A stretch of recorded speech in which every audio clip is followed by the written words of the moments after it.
Hello students, मैं हूं अज़रा खान। स्वागत करती हूं आपका आपके अपने YouTube channel Khan learning class पर। आज इस वीडियो में हम जानकारी लेंगे एसएससी मतलब स्टाफ सिलेक्शन कमीशन, जिसे हिंदी में कर्मचारी चयन आयोग कहते हैं। इसके नाम से ही पता चल रहा है कि ये एक आयोग है और ये कर्मचारियों की भर्ती करता है। इंडिया में सबसे ज़्यादा नौकरी देने वाला संगठन एसएससी है और ये स्टूडेंट्स में काफ़ी फेमस भी है। दोस्तों, एसएससी द्वारा अलग अलग डिपार्टमेंट में खाली पदों को भरने का कार्य करता है। ये आप पर डिपेंड करता है कि आपको जॉब किस पोस्ट की चाहिए और आप उसके लिए तैयारी कैसे करते हैं। दोस्तों, इतना तो हमने जान लिया कि एसएससी कई तरह के एग्ज़ाम करवाता है, क्योंकि एक एग्ज़ाम से काम नहीं चलने वाला है। अलग अलग पोस्ट के लिए अलग अलग एग्ज़ाम होता है, लेकिन एसएससी जितना भी एग्ज़ाम करवाता है उसे समझ लेते हैं। इस परीक्षा में पूछे गए प्रश्नों का स्तर आपके स्कूल में पढ़ाए गए पाठ्यक्रम से संबंधित नहीं होगा, तभी तो इस परीक्षा का नाम संयुक्त उच्चतर माध्यमिक स्तर रखा गया है, जो कि पूरी तरह से 10+2 स्तर पर आधारित है।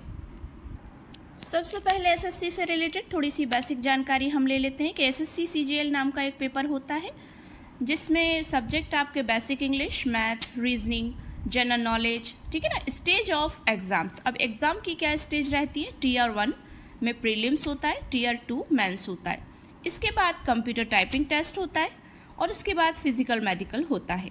अब आपको किस सब्जेक्ट को कितना टाइम देना है वो भी देख लेते हैं। इसमें मैथ्स को आप 1 घंटा कोचिंग बेस से अगर आप पढ़ रहे हैं तो 1 घंटा आपको कोचिंग पर मैथ को देना है। फिर उसके बाद 1.5 आवर प्रैक्टिस भी चाहिए आपको, 0.5 आवर रिविज़न। इंग्लिश के लिए आप एक बुक अलॉट कर सकते हैं, नीतू सिंह नाम की एक बुक आती है, और किरण पीवाईक्यू सीरीज़ जो रीजनिंग के लिए है। एनी पीवाईक्यू सीरीज़ में आप जीके से ल्यूसेंट की कोई भी बेस्ट बुक ले सकते हैं। ल्यूसेंट सबसे ज़्यादा बेस्ट माना जाता है जीके के लिए। लगभग 3 घंटे मैथ को, 2 घंटे इंग्लिश और बाकी सब विषय को 1-1 घंटा या 2-2 घंटे आप दे सकते हैं। तो ये तो थी सामान्य सी जानकारी। अब हम जानते हैं कि एसएससी का इतिहास क्या है। History of SSC.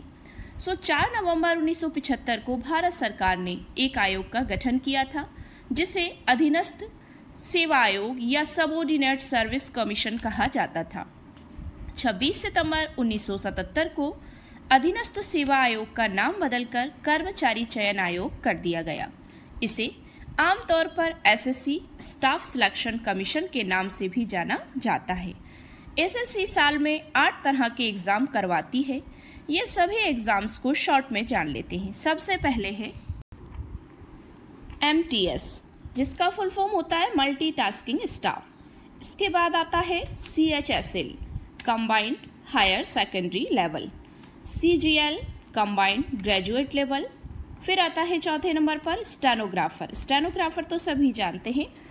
और नंबर 5 पर आता है SSC GD constable, SSC GD constable. फिर आता है CPO, सेंट्रल पुलिस ऑर्गेनाइजेशन। फिर आता है 7वें नंबर पे JE, जूनियर इंजीनियर। और 8वें नंबर पे आता है JHT, जूनियर हिंदी ट्रांसलेटर। तो ये तो सामान्य सी जानकारी थी, इसको डिटेल में हम आगे वीडियो में जानेंगे। आइए अब जानते हैं कि एसएससी एग्ज़ाम क्वालिफाइड करने के बाद पोस्ट कौन कौन सी मिलती हैं। सबसे पहली होती है असिस्टेंट ऑडिट ऑफिसर, ठीक है। इसके बाद होती है जैसे AAO शॉर्ट में कहते हैं। नंबर 2 पर है इनकम टैक्स इंस्पेक्टर। ये तो सभी जानते हैं, इनकम टैक्स डिपार्टमेंट्स के द्वारा ये भर्ती कराई जाती है। नंबर 3 पर है इंस्पेक्टर एग्जामिनर, एग्जामिनर जो होते हैं एग्जामाइन करने वाले। नंबर 4 पर है असिस्टेंट। नंबर 5 पर आता है central excise inspector, central excise inspector. Number 6 पर है प्रिवेंटिव ऑफिसर इंस्पेक्टर। नंबर 7 पर आता है असिस्टेंट सिलेक्शन ऑफिसर। नंबर 8 पर है assistant enforcement officer. And number 9 पर है डिविजनल अकाउंटेंट। नंबर 10 पर आता है पोस्टल इंस्पेक्टर। और नंबर 11 पर है स्टैटिस्टिकल इन्वेस्टिगेटर। और नंबर 12 पर है ऑडिटर, एटसेट्रा। अब जानते हैं कि एसएससी द्वारा या एसएससी के द्वारा आप किन किन डिपार्टमेंट में जा सकते हैं। इंडियन गवर्नमेंट के अंतर्गत बहुत सारे डिपार्टमेंट आते हैं, जैसे income tax department, CBI, NIA होता है, इंटेलिजेंस ब्यूरो होता है, मिनिस्ट्री ऑफ रेलवे है, CAG है, इलेक्शन कमीशन है, मिनिस्ट्री ऑफ पार्लियामेंट है, सेंट्रल सेक्रेटरियल है, इंडियन फॉरेन सर्विस है जिसे IFS कहते हैं, CWPRS है जिसका full form central water and power research station होता है, जो कि पानी से रिलेटेड है, पानी से समस्याओं से संबंधित है, जल सप्लाई से रिलेटेड है। अब हम जानते हैं डिटेल में कि जो SSC के द्वारा जो 8 तरह के एग्ज़ाम के बारे में हमने अभी बात की थी उसको डिटेल से जान लेते हैं, जिसमें सबसे फर्स्ट है MTS। MTS सबसे कम क्वालिफिकेशन वाला एग्ज़ाम है। ये परीक्षा 10th पास अभ्यर्थियों के लिए भारत की सबसे अधिक भाग लेने वाली परीक्षा है। इसे SSC MTS गैर तकनीकी परीक्षा के रूप में जाना जाता है। इसका फुल फॉर्म हम पिछली शुरुआत में पढ़ चुके हैं, मल्टीटास्किंग स्टाफ है। अगले नंबर 2 पे है CHSL। ये परीक्षा विशेषकर उन अभ्यर्थियों के लिए आयोजित की जाती है जो 12th क्लास पास करके सरकारी नौकरी पाना चाहते हैं। CHSL के अंतर्गत 4 तरह के पोस्ट आते हैं। डाटा एंट्री ऑपरेटर जिसे DEO कहते हैं, लोअर डिवीज़न क्लर्क जिसे LDC कहते हैं। नंबर 3 पर है पोस्टल असिस्टेंट, सॉर्टिंग असिस्टेंट या पोस्टल असिस्टेंट या सॉर्टिंग, ठीक है ना, असिस्टेंट। और नंबर 4 पर है कोर्ट क्लर्क। सो ये 4 तरह की इसमें CHSL में पोस्ट रहती हैं। अब नंबर 3 पर आता है SSC CGL, combined graduate level. मतलब ये CGL क्या है, इसका full form combined graduate level. ये से ग्रेजुएशन जिनकी कंप्लीट है वही लोग इसको फिल कर सकते हैं। इस परीक्षा को पास करके आप आयकर, उत्पाद, सॉल, CBI, NIA जैसे पोस्ट पा सकते हैं। इस एग्ज़ाम में बैठने के लिए आपका ग्रेजुएट होना ज़रूरी है, मतलब आपका किसी भी विषय से ग्रेजुएशन जो है मतलब कंप्लीट होना ज़रूरी है। नंबर 4 पर आता है स्टेनोग्राफर। स्टेनोग्राफर तो आप जानते ही हैं, जो जजेस वगैरह बड़े बड़े मंत्रालयों में टाइपराइटर जो स्टेनोग्राफर होते हैं जो साइड में बैठते हैं और सारा उनका लेखा जोखा पूरा डाटा एंट्री करते हैं, उनको स्टेनोग्राफर कहते हैं। ये जो बहुत ही रेप्यूटेटेड होता है। इस एग्ज़ाम की खासियत है कि आपको शॉर्ट हैंड आना चाहिए। सबसे पहले होता है रिटन टेस्ट, उसके बाद होता है स्किल टेस्ट। एग्ज़ाम का फॉर्म भरने के लिए आपका 12th पास होना ज़रूरी है, तब आप स्टेनोग्राफर के लिए अप्लाई कर सकते हैं।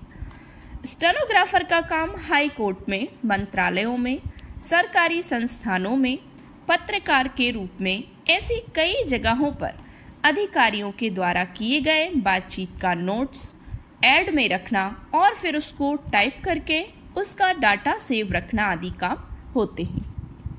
इसके बाद आता है SSC GD कांस्टेबल। GD का मतलब होता है जनरल ड्यूटी, से बोलेंगे हम जनरल ड्यूटी। GD का मतलब जनरल ड्यूटी होता है। SSC GD कांस्टेबल एग्जाम का आयोजन स्टाफ सिलेक्शन कमीशन मतलब SSC द्वारा, कर्मचारी चयन आयोग द्वारा किया जाता है। इसके माध्यम से सीमा सुरक्षा बल BSF जिसे हम कहते हैं, केंद्रीय औद्योगिक सुरक्षा बल CISF जिसे कहते हैं, भारत तिब्बत सीमा पुलिस बल ITBP और केंद्रीय रिजर्व पुलिस बल CRPF आदि में जनरल ड्यूटी में पदों पर भर्ती की जाती है। SSC GD कांस्टेबल का फॉर्म भरने के लिए 10th पास होना ज़रूरी है। इस एग्ज़ाम में फिजिकल टेस्ट भी देना होता है, मतलब आपका शारीरिक परीक्षण भी किया जाता है। नंबर 6 पर आता है CPO। CPO का मतलब है सेंट्रल पुलिस ऑर्गेनाइजेशन। अगर आप पुलिस फोर्स में जाना चाहते हैं तो आप SSC द्वारा आयोजित एग्ज़ाम CPO को पास करने के बाद बन सकते हैं। इस एग्ज़ाम को पास करने के बाद आप सब इंस्पेक्टर जिसे SI कहते हैं या असिस्टेंट सब इंस्पेक्टर मतलब ASI बन सकते हैं। इस एग्ज़ाम का फॉर्म भरने के लिए आपका किसी भी विषय के साथ ग्रेजुएशन कंप्लीट होना चाहिए। साथ ही पुलिस उम्मीदवार जो कि दिल्ली पुलिस में सब इंस्पेक्टर बनना चाहते हैं, उनके पास LMV मतलब कार और मोटरसाइकिल चलाने का वैलिड जो लाइसेंस होता है, ड्राइविंग लाइसेंस, वो होना ज़रूरी है। इसके बाद आता है JE जूनियर इंजीनियर। SSC द्वारा भारत सरकार के तहत आने वाले विभिन्न इंजीनियरिंग विभागों एवं संगठनों में विभिन्न तकनीकी खाली पदों को भरने के लिए एसएससी जेईई एग्जाम का आयोजन करती है। एसएससी जेईई एग्जाम एक तकनीकी परीक्षा है।